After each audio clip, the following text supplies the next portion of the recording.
If you're new here, kindly take a moment to subscribe to this channel. London, 1888, a city divided between grandeur and a darkness so thick it clung to the skin. Gas lamps flickered through veils of coal fog, casting faint halos over streets that never truly slept. This was the East End, Whitechapel, where desperation was not an exception, but a rhythm, where survival depended not on dreams, but on endurance, and where, in the closing months of that year, something began to stir, something intelligent, something patient, something capable of looking into a crowded street and picking out the one person who would not be missed until morning. No one knew it then, but they were living the opening chapter of a nightmare that would echo through centuries. They would call him Jack the Ripper, but before he had a name, he was just a rumor carried on footsteps in the fog, a footstep behind you, a breath you mistook for the wind, a shape that should not have been standing there. This is how it begins. Whitechapel in 1888 was a pressure cooker of humanity. Tens of thousands crowded into rotting tenements, their walls paper-thin, their doors barely holding against the cold. The smell of horses, sweat, coal smoke, and cheap gin hung over everything. The streets twisted like nerves, narrow, cramped, and unforgiving. Crime was not an anomaly. It was currency. Prostitution was so rampant that police didn't enforce the law. They simply tried to keep order. Women poured into the East End in search of work, but most found only empty promises and nights spent wandering, trading their bodies for a few pennies to avoid sleeping on the freezing cobblestones. And amidst this world of poverty and blurred identities, one truth stood out. People disappeared all the time, and no one asked questions. This anonymity, this labyrinth of faces and shadows, was a perfect hunting ground for a man who killed not out of desperation, but by desire. What made the Ripper possible was not just opportunity. It was London itself. The press was booming. Papers were hungry for stories that sold. Crime, especially violent crime, sold better than anything. Combine that with a police force divided by politics, overwhelmed by responsibility, and poorly connected across divisions, and the conditions were set. At night, Whitechapel became a kingdom of ambiguity. Drunks staggered. Arguments turned into screams. Screams turned into background noise. And somewhere within that noise moved a man who did not drink, who did not stagger, who did not scream. He hunted, carefully, deliberately, coldly. The first known victim would not just be a tragedy. She would be a warning, a whisper that London had no idea what was coming. August 31st, 1888. The sun had not yet risen when Charles Cross, a carman on his way to work, walked down Buck's Row. The air was biting, the streets silent except for the shifting of horses in nearby stables.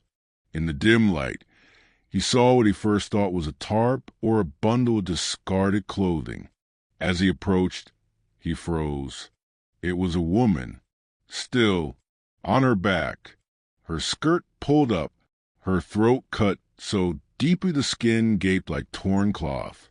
Her name was Mary Ann Nichols, known to many simply as Polly. She was 43. She had children.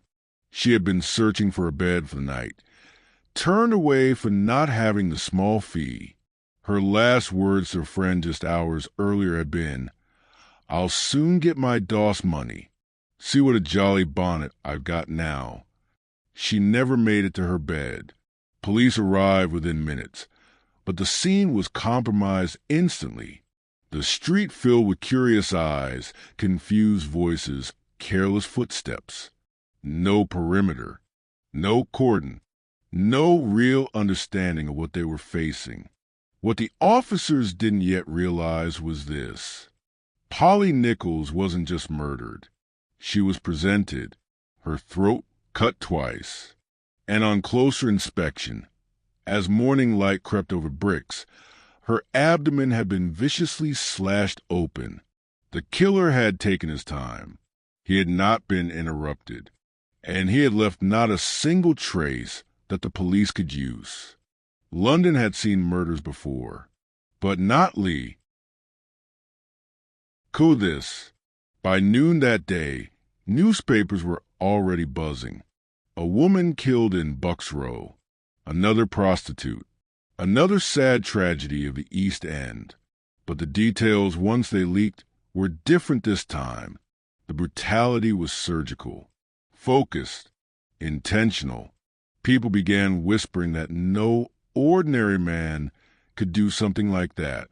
Some said it was a butcher. Others said a doctor. Others, something far darker, something soulless. And the police, trying desperately to look in control, were already drowning. Their early statements conflicted. Their theories contradicted each other.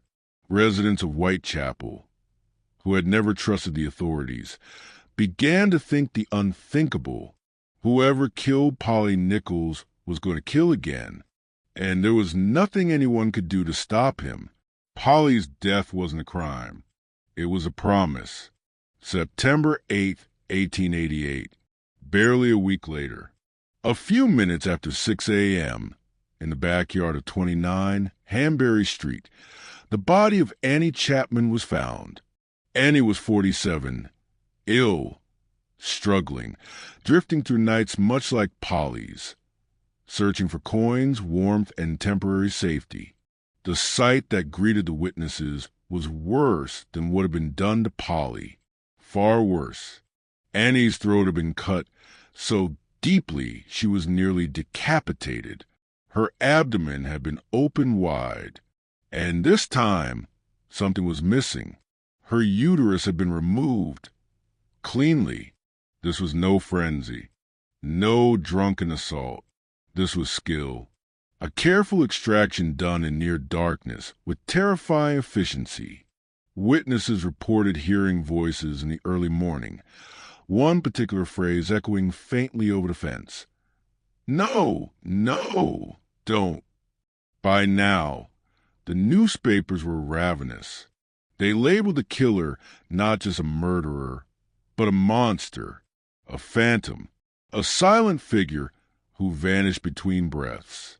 And as the headline storm grew, the killer himself seemed to watch in the shadows, pleased, almost entertained. Someone was feeding on the fear. After Annie Chapman, the East End transformed. Women refused to walk alone. Men patrolled with makeshift clubs. Pub conversations shifted from gossip to grim speculation. Anyone with medical background became suspicious. Anyone who walked alone became a potential threat. And anyone with a sharp knife, fishmongers, tailors, cobblers, was suddenly questioned by police. But no matter how many people they stopped, interviewed, or shadowed, the same chilling truth kept surfacing. No one had seen his face. No one had heard his footsteps. No one had watched him flee. He seemed to materialize next to victims without attracting a glance. He worked with the confidence of someone who knew he would never be caught. And above everything, another fear began to grow. What if he liked the attention?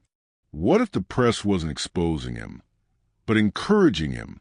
Because London's killer wasn't hiding. He was escalating. And in the final days of September, the entire world would realize just how far he was willing to go. By the third week of September 1888, London had lost its balance. Newspapers sold out every morning. Rumors leapt across taverns like sparks from the hearth. The air itself felt different, charged, frail, waiting. 2 murders had shaken Whitechapel to its core, but no one yet understood that the worst was still to come. The killer wasn't merely advancing. He was becoming audacious, bold enough to test how far he could go before the city broke. And he would make that point not with 1 killing, but 2. The night history would later call the double event began with the same thick, clinging fog that marked all the Ripper's movements. Not the kind that blankets London, but the kind that settles in the lungs, turning every breath into unease. It was Saturday, September 29th, 1888, the day before Michaelmas, a night people hoped would be quiet. It wouldn't be. Her name was Elizabeth Stride, though many knew her as Long Liz. She was 44, Swedish-born, a familiar face around the lodging houses and pubs of the East End. She wasn't well, but she was resilient, the kind of woman who had learned to push through hardship with a stubborn spark. That evening, Liz moved through Whitechapel in her usual rhythm. She'd been seen at several pubs, exchanged brief conversation, shared brief smiles. Witnesses later recalled she seemed a little down, but not desperate. Around 11 p.m., she was spotted outside Dutfield's yard, a dark, narrow opening off Burner Street. The lighting there was poor, just faint lamplight leaking from a nearby club where members of the International Working Men's Educational Society gathered. Multiple witnesses reported seeing Liz with a man shortly before midnight. Descriptions varied. One said he was well-dressed. Another said he had the rough look of a dock worker. Another insisted he carried a parcel. Another swore he had the look of a foreigner. No two accounts matched. This was the Ripper's camouflage, not invisibility, ambiguity. He was everyone and no one at once. At approximately 12:45 a.m., club steward Louis Deemschutz turned his cart into Dutfield's yard. His pony balked. Something was lying on the ground. Deemschutz stepped down, struck a match, and froze. Elizabeth Stride lay on her side. Her throat had been cut, but unlike Polly Nichols and Annie Chapman, there were no abdominal mutilations. This single detail sparked confusion that would last more than a century. Had the killer been interrupted, or was this a different man entirely? The police tried to answer that question later, but in the moment, no one had the luxury of investigation, because while people crowded around Liz Stride's body, the Ripper was already on his way to find another, barely 45 minutes later, less than a mile away. The city, already shaken by Stride's discovery, had no idea that the killer, calm, determined, and unhurried, was moving through its arteries with purpose. He needed to finish what he'd started, and he would choose a woman whose suffering would become one of the most brutal chapters in the history of crime. Her name was Catherine Eddowes. Catherine, known to many as Kate, was 46, intelligent, literate, quick-witted, even charming when she allowed herself to be. But life had not been gentle. Poverty, unstable work, a dependence on drink that dulled the cold nights but sharpened the consequences. Earlier that evening, Kate had been picked up by police for drunkenness and placed in a cell to sober up. At around 1 a.m., ironically, just minutes after Stride's body was discovered, she was released with the cheerful declaration, "All right, good night, old cock." She walked off into the night, pulling her shawl tight against the cold. She was heading toward the most dangerous intersection in London at the time, the meeting point of Golston Street, Aldgate, and Mitre Square, a place where the shadows deepened and the Ripper waited. Mitre Square sat like a hidden pocket in the maze of narrow streets. Quiet, isolated, poorly lit. At 1:44 a.m., Police Constable Edward Watkins turned into the square during his regular patrol. The cobblestones glistened faintly under the lantern light as he traced his usual path. But this time he stopped cold. In the corner known as Church Passage, the body of Catherine Eddowes lay on her back, her clothes pushed up, blood pooling under her, her face mutilated so severely it seemed almost mask-like. The Ripper had taken his time, more time than he'd had with Stride, and he had used every second. Kate's throat was cut, her abdomen open wide, her intestines loosely placed over her shoulder, part her kidney removed, part of her face slashed and carved with disturbing precision. This wasn't just murder. This was a message, a statement written in blood and darkness. The killer had done all of this in under 15 minutes, between 2 routine police patrols. It was speed, skill, confidence, and complete control. For the first time, detectives felt genuine fear. Not fear of the killings themselves, but fear of the man behind them. A man who could operate with surgical accuracy in the shadows between patrols without panic, without hurry, and then vanish into London's arteries like a drop of ink into water. As officers scrambled across Whitechapel, searching for any clue of the killer's escape route, one constable made a discovery that continues to divide historians even now. In Golston Street, a piece of Catherine Eddowes' bloody apron was found discarded in a doorway. Above it, scrawled in chalk, "The jurors are the men that will not be blamed for nothing." Was it written by the Ripper? Was it already there? Was it meant as misdirection? A taunt? A spark to ignite ethnic tension? The police panicked. Anti-Jewish sentiment was already high in the East End. A mob could rise from the smallest spark. Fearing a riot, the police commissioner ordered the message erased before daylight. Some said it was the single biggest mistake of the investigation. Others said it prevented a disaster. Either way, the message, cryptic, provocative, chilling, would be remembered long after the chalk was gone, and the Ripper's trail went cold again. The Metropolitan Police and City Police, 2 separate forces, were suddenly at war with one another. Finger-pointing, blame, confusion, misdirection. Detectives leaked information. Newspapers distorted everything. False leads multiplied like shadows at dusk. Letters began arriving, some begging police to act, some pretending to be the killer, some so convincing that even seasoned investigators hesitated.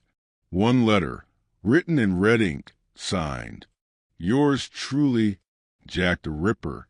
Whether genuine or fraudulent, the signature stuck. The killer finally had a name, one that newspapers would amplify until it became a legend. And with each headline, each rumor, each whispered retelling, the man himself seemed to grow more powerful. The police were no longer just hunting a killer. They were fighting a ghost wrapped in myth. And the ghost was winning. By dawn, the news spread like wildfire. 2 women dead, half an hour apart. The same night, the same mysterious signature of brutality. The double event broke whatever thin thread of control the police thought they had. Women barricaded themselves indoors. Men walked their partners home with trembling hands. Mothers begged daughters not to leave after dark. Strangers eyed each other with suspicion sharp enough to cut. And the killer, wherever he was, had vanished again, swallowed by the chaotic heartbeat of London. The morning after the double event, London awoke in a state of trembling disbelief. 2 murders in the same night, 2 women butchered, 2 crime scenes less than a mile apart. What had once seemed like a pattern of isolated tragedies now felt like a declaration. The killer had proven something, not just to the police, not just to the people of Whitechapel, but to himself. He could kill at will. He could walk the streets unnoticed. He could strike twice before the city understood the first blow had fallen. The press smelled blood, and not just on the cobblestones. Newspapers seized the panic and inflated it until Whitechapel felt like a city under siege. Every headline screamed the same name now: Jack the Ripper. He was no longer a faceless killer. He was a cultural obsession, a dark celebrity. But while the public argued over his identity and the police struggled to keep up with a rising tidal wave of fear, the killer himself retreated into silence. For almost a month, a silence that felt less like an absence and more like anticipation. October 1888 crawled by with unbearable tension. Night after night, constables doubled their patrols. Detectives moved through taverns, lodging houses, and alleys with lanterns raised and nerves frayed. Women clung to strangers for safety, choosing any company over the terror of walking alone. Every scream was investigated. Every shadow was suspicious. Every man with a parcel or a medical bag was questioned, but no one saw him. It was a silence with weight, heavy, purposeful, almost strategic. Some believed the Ripper had fled London. Others insisted he had been arrested for an unrelated crime. Some feared he had died. But the truth was far more unsettling. He was waiting, a predator watching his prey until the moment felt right again. And that moment would come in the final hours of October. Her name was Mary Jane Kelly. She was different from the Ripper's previous victims in almost every way. Young, only 25, strikingly beautiful, with red hair and soft features, educated enough to read and write, warm, charismatic, able to charm strangers in minutes. Unlike Polly Nichols, Annie Chapman, Elizabeth Stride, or Catherine Eddowes, Mary lived not in the tenements or the streets, but in a single rented room, 13 Miller's Court.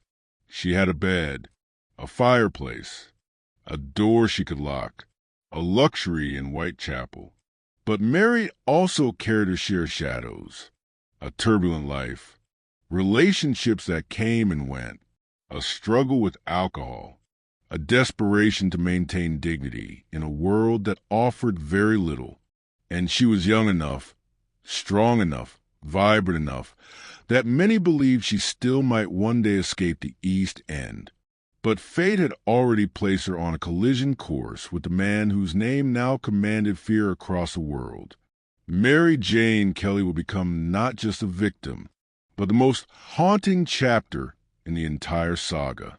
Mary spent the evening of November 8th in a cycle familiar to many in Whitechapel. She was seen drinking in the 10 Bells pub, laughing at times, singing at others. Witnesses described her as in good spirits, though drink had a way of masking deeper aches. As the night grew colder, she returned to Miller's Court with a companion. Some said it was a client. Some said it was a friend. No one knew for certain. Neighbors heard her singing late into the night. A violet from Mother's grave. A melancholy ballad about loss, about longing, about a mother's love. Some would later say it sounded like a goodbye. Around 1 a.m., she was heard again, talking, moving, humming faintly. Then silence, a deep, unsettling silence. And Whitechapel slept with a sense of dread it couldn't explain. November 9th, a Friday, a cold one. At approximately 10:45 a.m., Mary's landlord sent his assistant, Thomas Bowyer, to collect overdue rent. Bowyer walked down the narrow passage to Miller's Court, approached the door of room 13, and knocked. No answer. He knocked louder. Still nothing. Frustrated, Bowyer stepped to the small, dusty window beside the door. A rag hung like a curtain, blocking the view. He pushed it aside. The moment his eyes adjusted, he recoiled in horror. He staggered backward, gasping, remembering every detail with a clarity that tortured him for the rest of his life. Inside the room was a sight unlike anything London had ever witnessed. Mary Jane Kelly lay on the bed, or rather, what was left of her. The killer had taken his time, more time than he ever had before. Hours, perhaps the entire night. Every part of Mary had been mutilated to an unimaginable degree. Her face beyond recognition, her body open with surgical precision, organs removed, arranged, positioned in a grotesque tableau the killer must have considered meaningful. It wasn't just murder, it was annihilation. The Ripper had reached the peak of his violence, and then he vanished forever. When police arrived, they hesitated before entering. Even hardened investigators understood they were about to step into a room that would redefine brutality. Dr. George Bagster Phillips, who had examined the other victims, was visibly shaken. He paused before speaking, as though words could not adequately describe what he'd seen. Mary's murder was different because it happened indoors, in a confined space where the killer was safe from interruption. He had shut the door. He had lit a fire. He had taken as long as he wanted, and the violence reflected that freedom. To the police, the scene made one thing brutally clear. Jack the Ripper wasn't just killing women. He was expressing something deeply disturbed, deeply controlled, and uniquely cruel. Whatever had driven him to the streets of Whitechapel had reached its terrible climax inside that tiny room. There was nothing left to escalate, and in a way, that was the most terrifying revelation of all. Mary Jane Kelly is widely considered the final canonical victim of Jack the Ripper, not because the police caught him, not because the murders stopped entirely, but because everything that defined the Ripper's pattern had reached its end.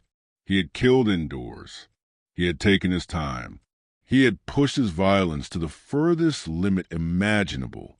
After Mary, the killer had nowhere else to go, no further line to cross, no higher threshold of brutality. He had burned out, in a room lit by a small fireplace, in a space barely large enough to turn around in. Some believe he died shortly after. Some believe he was imprisoned for another crime. Some believe he left London altogether.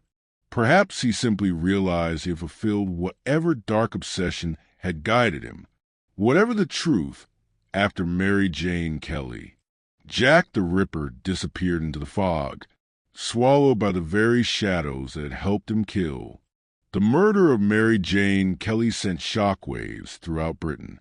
Women who had endured the previous months of terror finally reached a breaking point.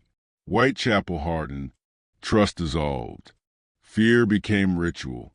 Neighbors moved away. Those who stayed avoided conversation. Families barricaded doors at night, even after the killings ceased. For the police, the murder was a devastating failure. Not only had they lost control of the investigation, they had allowed the killer to reach the height of his violence. London, scarred and shaken, began to realize the truth. This case would never be solved. Not completely. Not definitively. And the killer, whoever he was, whatever he was, had already become more than a man. He was a myth, a legend born from blood and fog.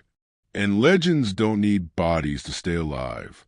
After Mary Jane Kelly's death, Whitechapel walked like a wounded creature, slowed, shaken, and unsure what was coming next. But as days turned to weeks and no new murder appeared, something unexpected began to happen. The horror transformed into obsession. It wasn't that the fear went away. It simply shifted shape. People weren't afraid the killer would strike again. They were afraid they might never understand who he was. London needed a face, a name, a culprit to pin the nightmare upon. And so began one of the most intense and chaotic criminal investigations in British history. Two key men led the manhunt. Chief Inspector Frederick Aberline of the Metropolitan Police and Detective Inspector Edmund Reed of H Division, Whitechapel. Both were intelligent, both experienced, both deeply committed, but neither had faced anything like the Ripper. The case drowned them in conflicting witness statements, hoaxes, false leads, and public outrage. Every tavern rumor, every shadow in an alley, every whisper of a strange man seen with a woman became a breakthrough. Aberline once confided privately, "There are too many theories and too little truth." He wasn't wrong, because in the hunt for Jack the Ripper, almost every man in Whitechapel became a suspect. During the height of the murders, the police received more than 700 letters claiming to be from the killer. Most were dismissed. Some were obvious hoaxes written by pranksters, journalists, and opportunists, but a few stood out. The Dear Boss letter.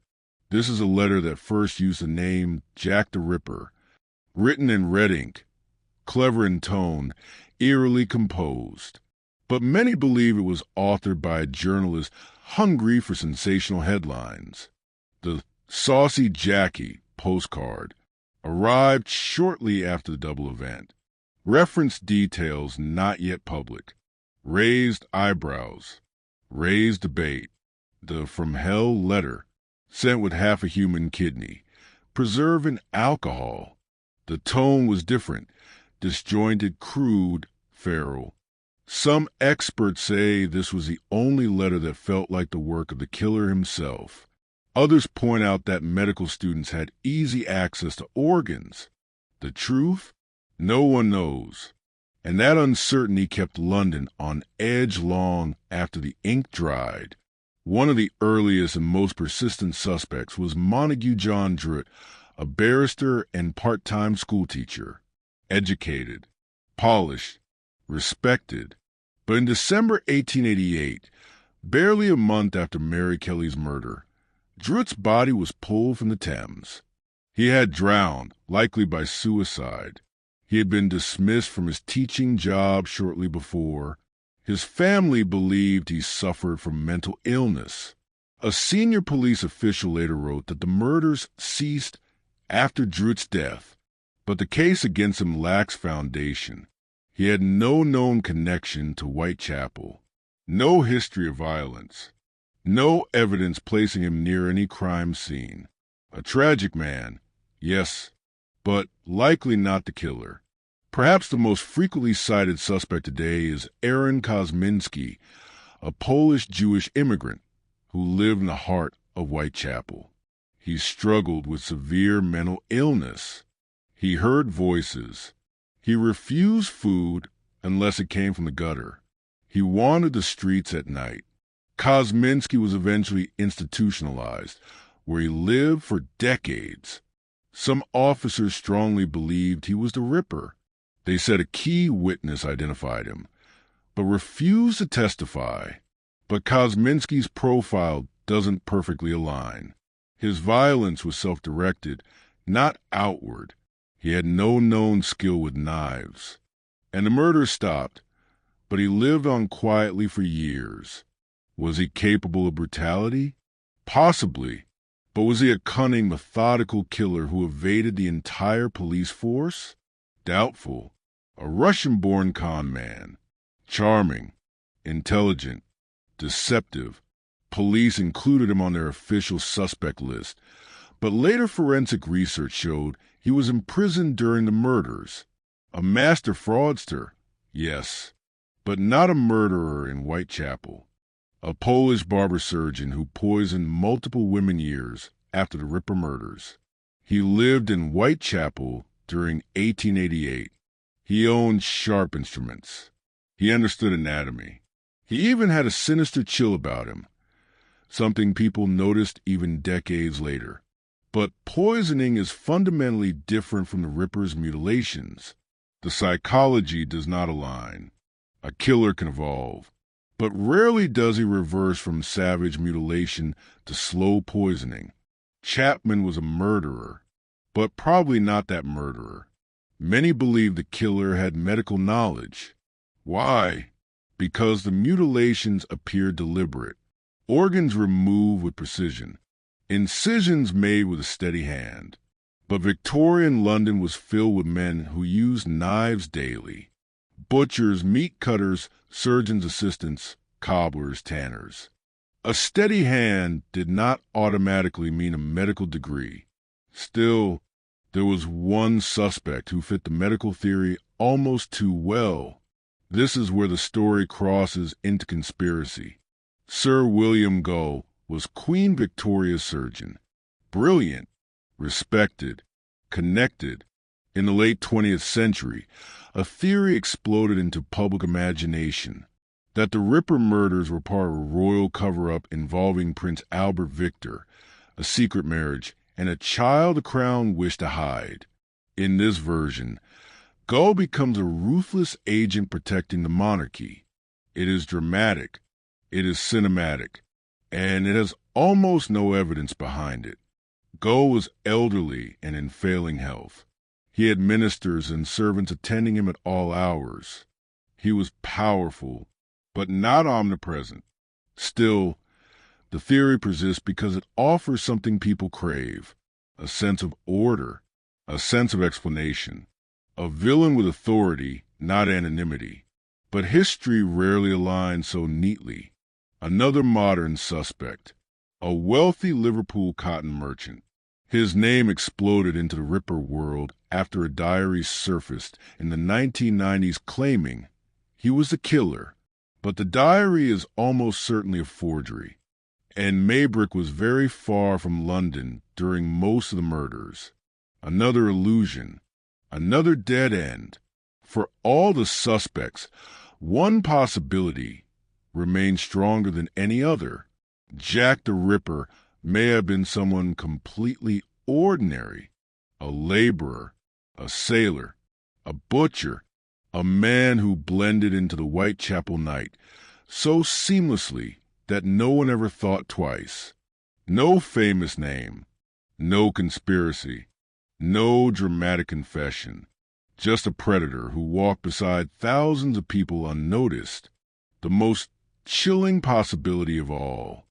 By early 1889, the Ripper investigation was crumbling. Documents were misfiled or lost. Witnesses contradicted one another. Journalists fabricated details to sell papers. Detectives fought among themselves. Some officers were dismissed. Others retired.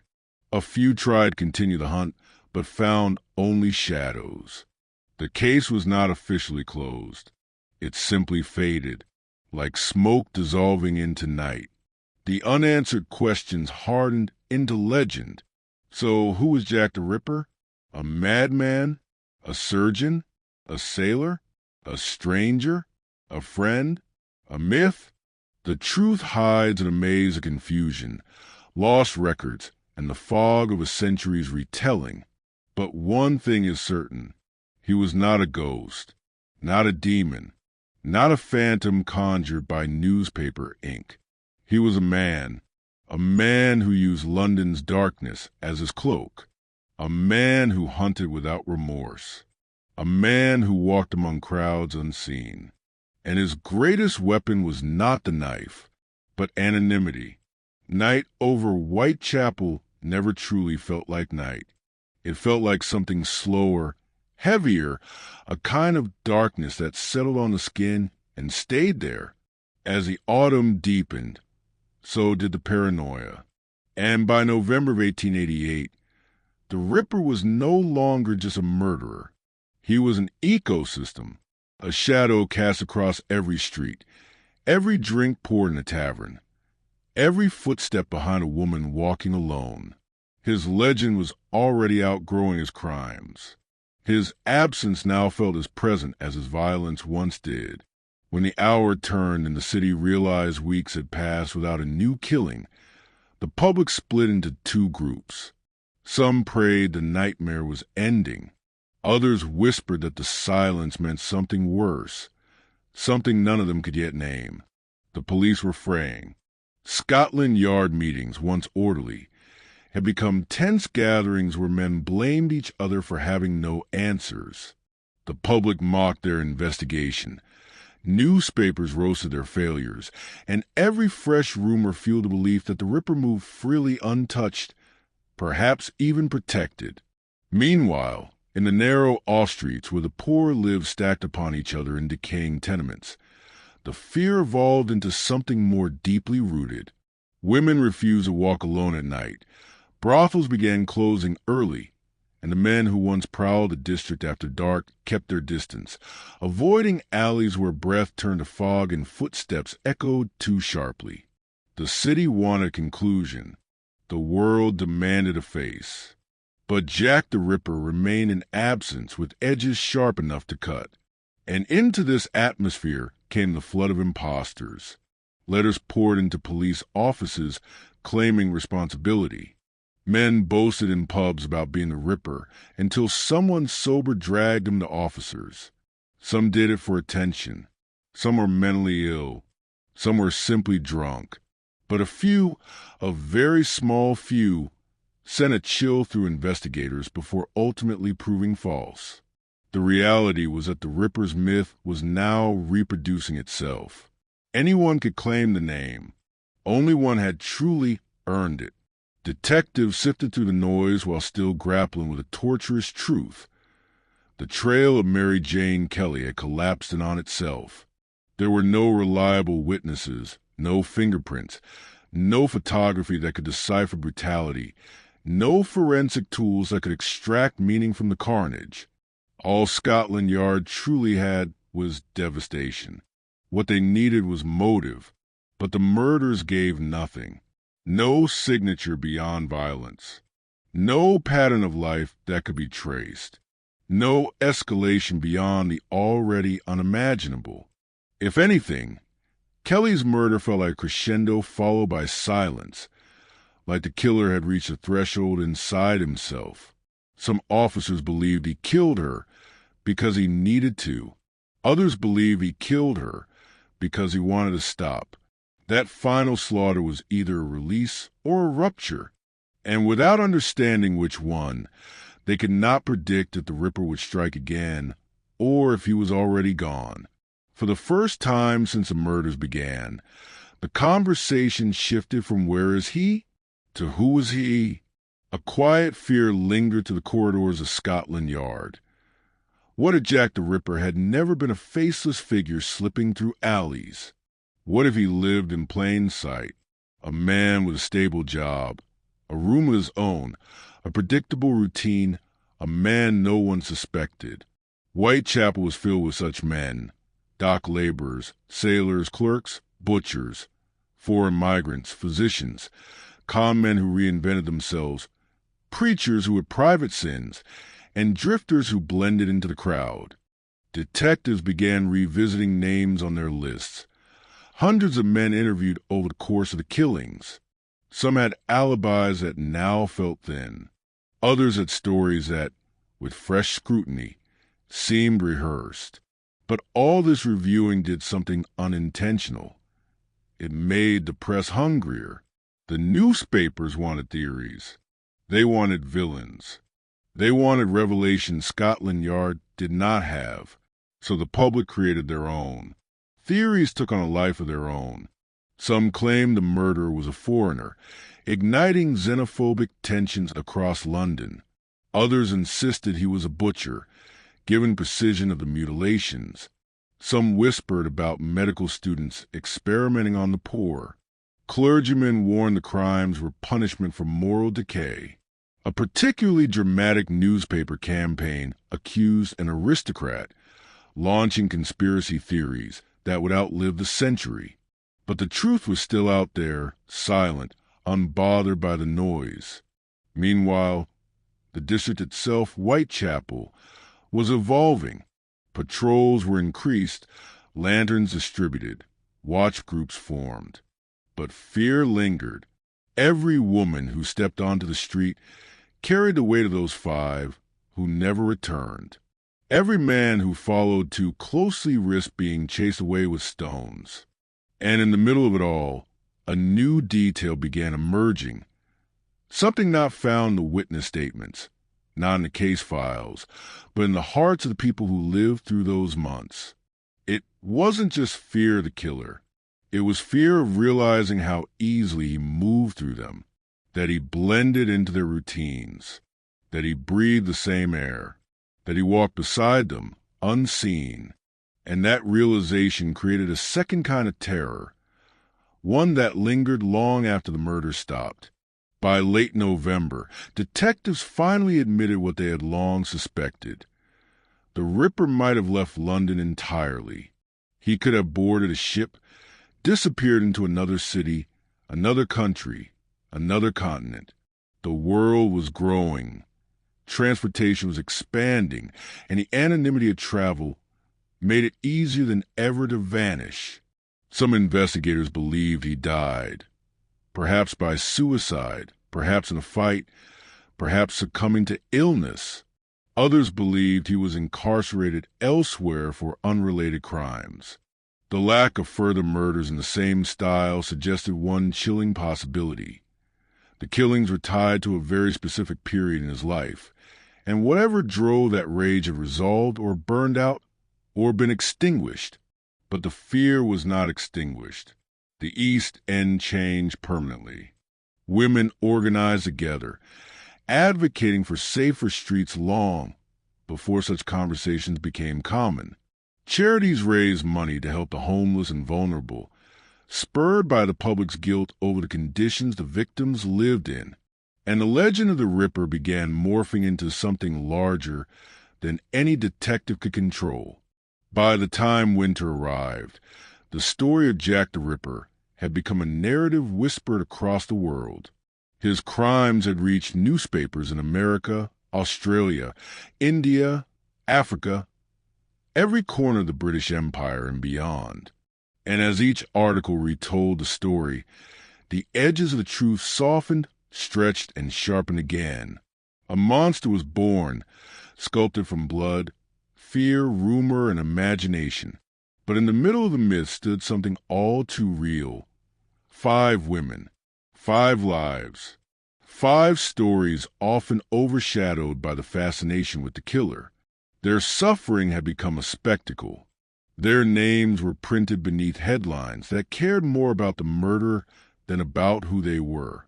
And that moral wound, society's fixation on the villain over the victims, will become one of the darkest legacies of the Ripper case. Near the end of the 5th hour, the tone of London shifted again. The fog thickened. Nights grew colder. The uneasy quiet stretched further. And detectives realized they were facing a reality no officer wanted to confront. They might never catch him. Not because he was supernatural. Not because he was brilliant. But because their world, their tools, their knowledge were not enough. A killer had exploited a moment in history where the shadows were thicker than the systems meant to guard against them. And that moment allowed him to walk through London like a phantom with a knife. And just as he emerged from the smoke of Whitechapel's darkest streets, he returned to it again. Silent, unseen, untouched, the Ripper disappeared as abruptly as he arrived. More than 130 years later, Jack the Ripper remains unsolved. Not because the truth isn't out there, but because he lived at a crossroads where legend grows faster than evidence. He spawned the modern true crime genre. He birthed criminal profiling. He reshaped policing. He ignited global fascination with unsolved cases. He showed the world that evil does not always hide in forests or distant mountains. Sometimes it walks beneath gas lamps in the center of civilization. The chilling truth is simple. Jack the Ripper did not need to be caught to become immortal.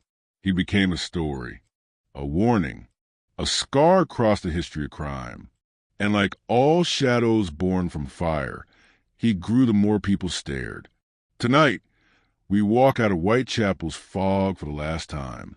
We leave behind cobbled streets slick with rain, alleyways where danger breathed in the walls, and the memories of 5 women who deserve far more from their world. The Ripper's identity may never be known, But the lessons he left behind about justice, inequality, fear, and fragility of human life remain painfully relevant.